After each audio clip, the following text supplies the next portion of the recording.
This is, can you see this? This is the default which we have gone inside there. See users, my documents, walls, problem workshop, this one. So you can anytime select that. Say I will say this is the exercise at 11:47. 11:47. I'll just put in the time. 11:47.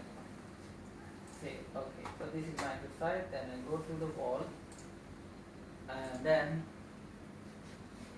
I say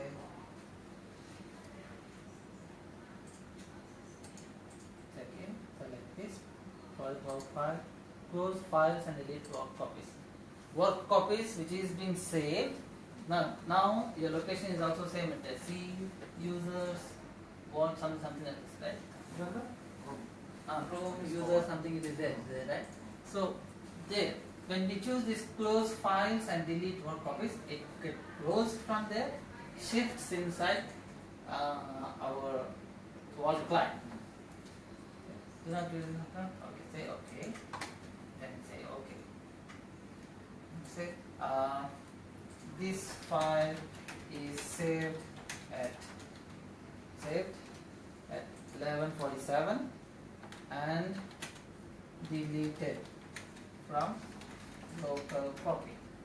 Okay, say okay. Going inside. Done. Gone.